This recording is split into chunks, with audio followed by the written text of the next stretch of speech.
ଆସୁଥିବା ଆମ୍ଭମାନଙ୍କ ପ୍ରଭୁ ଯୀଶୁ ଖ୍ରୀଷ୍ଟଙ୍କର ଅତି ପବିତ୍ର ଓ ବହୁମୂଲ୍ୟ ନାମରେ ଆପଣ ସମସ୍ତଙ୍କୁ ଆଉ ଗୋଟିଏ ନୂତନ ପ୍ରସଙ୍ଗରେ ପୁନର୍ବାର ମୁଁ ସ୍ୱାଗତ କରେ। ମୁଁ ପ୍ରଭୁଙ୍କୁ ଧନ୍ୟବାଦ ଦିଏ। ପ୍ରତିଦିନ ଭଳି ଆଜି ମଧ୍ୟ ତାହାଙ୍କର ଜୀବନ୍ତ ବାକ୍ୟକୁ ନେଇ ଆପଣମାନଙ୍କ ନିକଟରେ ଆସିବା ପାଇଁ ୟୁଟ୍ୟୁବ୍ ମାଧ୍ୟମରେ ଆପଣମାନଙ୍କ ସହିତ କଥାବାର୍ତ୍ତା କରିବା ପାଇଁ ପୁନର୍ବାର ପରମେଶ୍ୱର ଏହି ସୁନ୍ଦର ସୁଯୋଗ ମୋତେ ଦେଲେ। ସେଥିପାଇଁ ପ୍ରଭୁଙ୍କୁ ମୁଁ ହୃଦୟ ସହିତ ଧନ୍ୟବାଦ ଦିଏ। ଆପଣମାନଙ୍କୁ ମଧ୍ୟ ମୁଁ ଧନ୍ୟବାଦ ଦିଏ ଯେ ଆପଣମାନେ ଆମର ଏହି ସାମୁଏଲ ଖରା ୟୁଟ୍ୟୁବ୍ ଚ୍ୟାନେଲରେ ପ୍ରସାରିତ ହେଉଥିବା ପ୍ରତ୍ୟେକ ସନ୍ଦେଶକୁ ଆପଣମାନେ ନିୟମିତ ଶୁଣୁଛନ୍ତି। କେବଳ ଶୁଣୁଛନ୍ତି ତାହା ନୁହେଁ, ଲାଇକ୍ ସେୟାର କମେଣ୍ଟ ମାଧ୍ୟମରେ ଆମ୍ଭମାନଙ୍କୁ ଆପଣମାନେ ଅତ୍ୟଧିକ ପରିମାଣରେ ଉତ୍ସାହିତ କରୁଛନ୍ତି। ଏସବୁ ବିଷୟ ନିମନ୍ତେ ମୁଁ ପ୍ରଭୁଙ୍କର ଗୌରବ କରେ। ପରମେଶ୍ୱର ଆପଣ ସମସ୍ତଙ୍କୁ ପ୍ରଚୁର ଭାବରେ ଆଶୀର୍ବାଦ କରନ୍ତୁ। ଆସନ୍ତୁ ପ୍ରତିଦିନ ଭଳି ଆଜି ମଧ୍ୟ ପରମେଶ୍ୱରଙ୍କ ବାକ୍ୟରୁ ଆମେ ଆଉ ଗୋଟିଏ ପ୍ରସଙ୍ଗରେ ଅଳ୍ପ ସମୟ ଧ୍ୟାନ କରିବା ପାଇଁ ଯିବା। ଆଜି ଆମେ ଯେଉଁ ପ୍ରସଙ୍ଗରେ କଥାବାର୍ତ୍ତା ହେବା, ସେହି ପ୍ରସଙ୍ଗର ଶୀର୍ଷକ ହେଲା କେଉଁମାନେ ମନ ପରିବର୍ତ୍ତନ କରିବା ଅସାଧ୍ୟ ଅଟେ। ଆଜିର ପ୍ରସଙ୍ଗ ହେଲା କେଉଁମାନେ ମନ ପରିବର୍ତ୍ତନ କରିବା ଅସାଧ୍ୟ ଅଟେ। ଏହି ପ୍ରସଙ୍ଗରେ ପରମେଶ୍ୱରଙ୍କ ବାକ୍ୟ ଆମ୍ଭମାନଙ୍କୁ କ'ଣ କହେ, ଅଳ୍ପ ସମୟ ଆମେ ବାକ୍ୟରୁ ଧ୍ୟାନ କରି ଦେଖିବା। ପ୍ରିୟ ପ୍ରଭୁଙ୍କ ଲୋକମାନେ, ଯେତେବେଳେ ଆମ୍ଭମାନଙ୍କ ପ୍ରଭୁ ଯୀଶୁ ଖ୍ରୀଷ୍ଟ ଏହି ପୃଥିବୀ ପୃଷ୍ଠକୁ ଆସିଲେ, ଯେଉଁ ସମୟରେ ତାଙ୍କର ସେବା କାର୍ଯ୍ୟକୁ ସେ ଆରମ୍ଭ କଲେ, ସେ ଆରମ୍ଭରେ ସେ ମାଥ୍ୟୁ 4:17 ଅନୁସାରେ ସେ ଘୋଷଣା କରି କହିବାକୁ ଲାଗିଲେ ଯେ ମନ ପରିବର୍ତ୍ତନ କର, କାରଣ ସ୍ୱର୍ଗ ରାଜ୍ୟ ସନ୍ନିକଟ। ଖ୍ରୀଷ୍ଟିଆନମାନଙ୍କ ବିରୁଦ୍ଧରେ, ଖ୍ରୀଷ୍ଟଙ୍କ ବିରୁଦ୍ଧରେ ଆଜି ଅନେକ ଲୋକ ନିନ୍ଦା ତାଳନା କରନ୍ତି, ମିଥ୍ୟା ଆରୋପ ଗୁଡ଼ିକ ସେମାନେ ଲଗାନ୍ତି, ମୁଖ ଖୋଲନ୍ତି ଆଉ କହନ୍ତି ଯେ ଖ୍ରୀଷ୍ଟିଆନ ଲୋକମାନେ ସେମାନେ ଧର୍ମକୁ ପରିବର୍ତ୍ତନ କରାଉଅଛନ୍ତି। କିନ୍ତୁ ବାଇବଲରେ କେଉଁଠି ମଧ୍ୟ ପ୍ରଭୁ ଯୀଶୁ ଖ୍ରୀଷ୍ଟ ଧର୍ମକୁ ପରିବର୍ତ୍ତନ କରିବା ପାଇଁ ସେ କହିନଥିଲେ।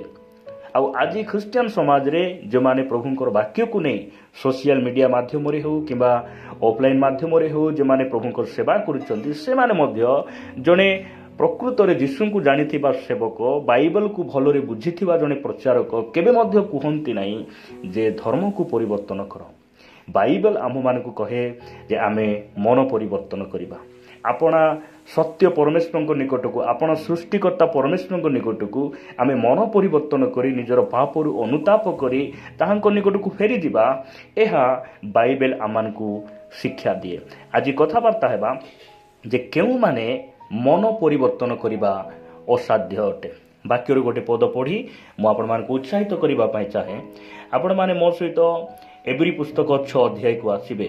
ଏବ୍ରୀ ପୁସ୍ତକ 6 ଅଧ୍ୟାୟ 4 ପଦରୁ ମୁଁ ପଢ଼ୁଛି। ଲେଖାଯାଏ, କାରଣ ଯେଉଁମାନେ ଥରେ ଆଲୋକ ପ୍ରାପ୍ତ ହୋଇ ଅଛନ୍ତି, ସ୍ୱର୍ଗୀୟ ଦାନର ଆସ୍ୱାଦ ପାଇଅଛନ୍ତି, ପବିତ୍ର ଆତ୍ମାଙ୍କର ସହଭାଗୀ ହୋଇଅଛନ୍ତି, ଈଶ୍ୱରଙ୍କ ଉତ୍ତମ ବାକ୍ୟ ଓ ଭାବି ଯୁଗର ଶକ୍ତି ଆସ୍ୱାଦନ କରିଅଛନ୍ତି, ସେମାନେ ଯଦି ଧର୍ମଭ୍ରଷ୍ଟ ହୁଅନ୍ତି, ତାହାହେଲେ ମନ ପରିବର୍ତ୍ତନ ନିମନ୍ତେ ସେମାନଙ୍କୁ ପୁନର୍ବାର ନୂତନ କରାଇବା ଅସାଧ୍ୟ।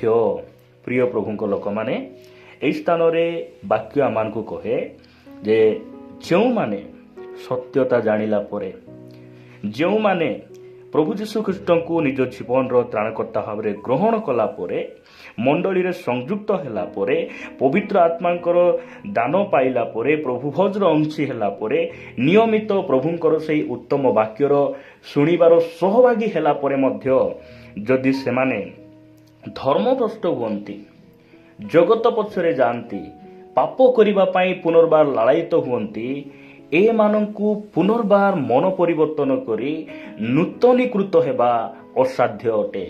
ବାଇବେଲ ଆମକୁ ସ୍ପଷ୍ଟ ଭାବରେ କହେ ଅସାଧ୍ୟ ଅଟେ। ପ୍ରିୟ ପ୍ରଭୁଙ୍କ ଲୋକମାନେ, ପ୍ରଭୁଙ୍କ ନାମର ସ୍ତୁତି ହେଉ, ତାହାଙ୍କ ନାମର ଗୌରବ ହେଉ। ଆମେ ସତ୍ୟତା ଜାଣିଲା ପରେ ଆମେ ପ୍ରଭୁଙ୍କୁ ଆହୁରି ଆମେ ଦୃଢ଼ ଭାବରେ ଧରିବା, ଆମେ ବିଶ୍ୱାସରେ ବଳବାନ ହେବା, ଆମ ବିଶ୍ୱାସକୁ ରକ୍ଷା କରିବା। ଏହା ବାଇବଲର ପରାମର୍ଶ ଅଟେ। ସେମାନଙ୍କୁ ଅସାଧ୍ୟ ଅଟେ ଯେଉଁମାନେ କି ପ୍ରଭୁଙ୍କୁ ଜାଣିଲା ପରେ ମଧ୍ୟ ସେମାନେ ଧର୍ମଭ୍ରଷ୍ଟ ହୋଇଯାଆନ୍ତି, ତାହାଙ୍କୁ କେହି ମଧ୍ୟ ପ୍ରଭୁଙ୍କ ନିକଟକୁ ଫେରାଇ ଆଣିପାରେ ନାହିଁ। ଇସ୍କରିତ ଯିହୁଦା ଯୀଶୁଙ୍କ ସହିତ ସେ ବସୁଥିଲା, ଉଠୁଥିଲା, ବିଭିନ୍ନ ଆଶ୍ଚର୍ଯ୍ୟକର୍ମକୁ ଦେଖିଲା। ଯୀଶୁ ସତ୍ୟ ପରମେଶ୍ୱର ବୋଲି ବିଶ୍ୱାସ କଲା ପରେ ମଧ୍ୟ ସେ ଟଙ୍କା ଲାଳସାରେ ପଡ଼ି ଯୀଶୁଙ୍କୁ ଛାଡ଼ି ସେ ପଳାଇଗଲା। ଯୀଶୁଙ୍କୁ ଛାଡ଼ି ପଳାଇଗଲା। ଆଉ ମନ ପରିବର୍ତ୍ତନ କରି ଫେରି ଆସିବାର କୌଣସି ଘଟଣା ଆମେ ବାଇବଲରେ ଦେଖୁନାହୁଁ ଯେ ଇସ୍କରିତ ଯିହୁଦା ଯୀଶୁଙ୍କୁ ପରିତ୍ୟାଗ କରି ସେ ନିଜକୁ ଫାଶୀ ଦେଇ ସେ ମୃତ୍ୟୁବରଣ କଲା ସିନା ଯୀଶୁଙ୍କ ନିକଟକୁ ସେ ଫେରି ଆସିପାରିଲା ନାହିଁ। ପ୍ରିୟ ପ୍ରଭୁଙ୍କ ଲୋକମାନେ, ଯେତେବେଳେ ଆମେ ଧର୍ମଭ୍ରଷ୍ଟ ହେଇଯିବା, ଯେତେବେଳେ ଆମେ ନିଜର ଧାର୍ମିକତାକୁ ପରିତ୍ୟାଗ କରି ପାପ କରିବା ପାଇଁ ଆମେ ଶକ୍ତଗ୍ରୀବ ଇସ୍ରାଏଲ ଲୋକମାନଙ୍କ ପରି ଆମେ ଯଦି ଶକ୍ତଗ୍ରୀବ ହେଲା ଭଳି ଆମେ ଯଦି ଆଗକୁ ବଢ଼ିବା, ତାହେଲେ କେବେ ମଧ୍ୟ ଆମେ ପୁନର୍ବାର ନୂତନୀକୃତ ହେଇପାରିବା ନାହିଁ। ବାଇବଲ କହେ ଯେଉଁମାନେ ଖ୍ରୀଷ୍ଟଙ୍କ ଠାରେ ଅଛନ୍ତି ସେମାନେ ନୂତନ ସୃଷ୍ଟି ହୋଇଛନ୍ତି। ମାତ୍ର ଖ୍ରୀଷ୍ଟଙ୍କ ଠାରେ ଥାଇ ତାହାଙ୍କର ବାକ୍ୟ ଶୁଣି ତାହାଙ୍କର ଅଭିଷେକ ପାଇଲା ପରେ ମଧ୍ୟ, ପବିତ୍ର ଆତ୍ମାରେ ପୂର୍ଣ୍ଣ ହେଲା ପରେ ମଧ୍ୟ ଯଦି ପୁନର୍ବାର ଆମେ ଜଗତ ଆଡ଼କୁ ଯିବା, ପୁନର୍ବାର ପାପକୁ ପସନ୍ଦ କରିବା, ପୁନର୍ବାର ଶାରୀରିକ ଅଭିଳାଷ ପଛରେ ଯିବା, ଯେତେବେଳେ ଆମେ ଧର୍ମଭ୍ରଷ୍ଟ ହେଇଯିବା, ପୁନର୍ବାର ଆମକୁ କେହି ମନ ପରିବର୍ତ୍ତନ କରିବାର ସୁଯୋଗ ଆମକୁ ମିଳେ ନାହିଁ ଏବଂ ଆମେ ଏକ ଅସାଧ୍ୟ ପରିସ୍ଥିତିରେ ପଡ଼ିବା, ଯଦ୍ୱାରା କି ଆମେ କେବେ ହେଲେ ମଧ୍ୟ ଆଉ ନୂତନ ସୃଷ୍ଟି ଆମେ ହେଇପାରିବା ନାହିଁ। ଆମେ ମନ ପରିବର୍ତ୍ତନ କରି ପ୍ରଭୁଙ୍କ ନିକଟକୁ ଆସିବା ପାଇଁ ଏହା ଅସାଧ୍ୟ ଅଟେ ସେମାନଙ୍କ ପାଇଁ। ପ୍ରିୟ ପ୍ରଭୁଙ୍କ ଲୋକମାନେ, ଯେଉଁ ବ୍ୟକ୍ତି ଯଦି ପ୍ରକୃତରେ ଶୋଇଛନ୍ତି ତାହେଲେ ସେଇ ବ୍ୟକ୍ତିକୁ ଆମେ ଯଦି ଉଠେଇବା ସେ ନିଶ୍ଚିତ ଭାବରେ ଉଠିବ। ମାତ୍ର ଯେ ଶୋଇ ନିଦ ନ ଆସିଲେ ମଧ୍ୟ ଯେ ଶୋଇଲା ପରି ବାହାନା କରୁଛି, ସେହି ବ୍ୟକ୍ତିକୁ ଉଠାଇଲେ ମଧ୍ୟ ସେ ଉଠିବ ନାହିଁ। କାରଣ ସେ ଜାଣି ଜାଣି ଶୋଇଲା ଭଳି ସେ ଅଭିନୟ କରୁଛି। ଏହାକୁ ଆମେ ମନେ ରଖିବା। ସତ୍ୟତା ଜାଣି ଜାଣି ଜଣେ ବ୍ୟକ୍ତି ଯେତେବେଳେ ଧର୍ମଭ୍ରଷ୍ଟ ହେଇଯାଏ, ଅଧର୍ମ ଆଡ଼କୁ ଯାଏ, ସେହି ବ୍ୟକ୍ତିକୁ ମନ ପରିବର୍ତ୍ତନ କରିବା ଅସାଧ୍ୟ ଅଟେ। ଦିମା ପାଉଲଙ୍କୁ ଛାଡ଼ି ସେ ପଳାଇଗଲା।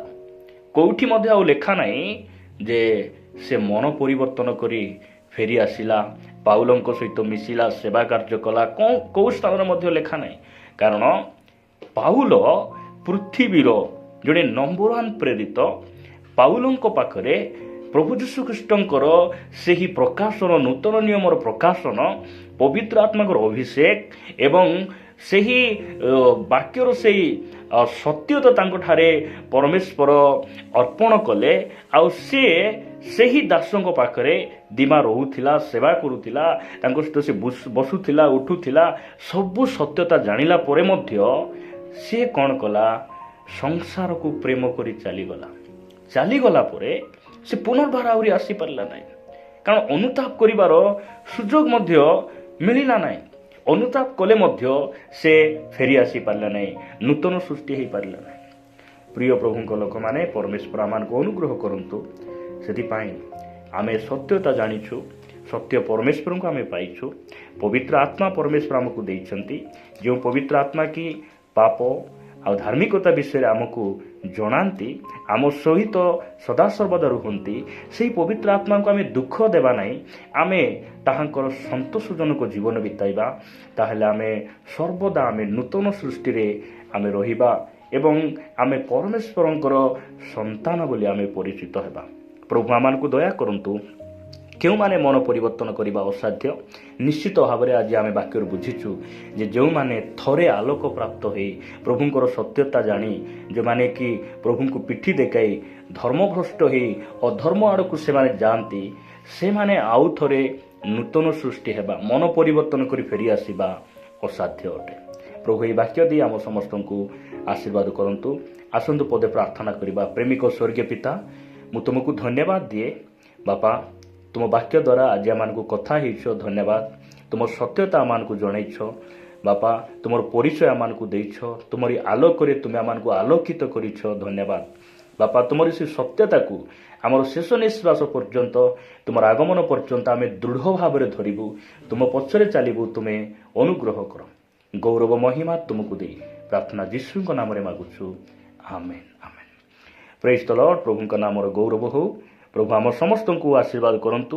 ପରମେଶ୍ୱରଙ୍କ ଅନୁଗ୍ରହ ହେଲେ ପୁନର୍ବାର ଆଉ ଗୋଟିଏ ପ୍ରସଙ୍ଗରେ ପରସ୍ପର ଆମେ ସାକ୍ଷାତ କରି ତାହାଙ୍କର ଗୌରବ ପ୍ରଶଂସା କରୁଥିବା ରହିବା। ନମସ୍କାର। ଗଡ୍ ବ୍ଲେସ୍ ୟୁ।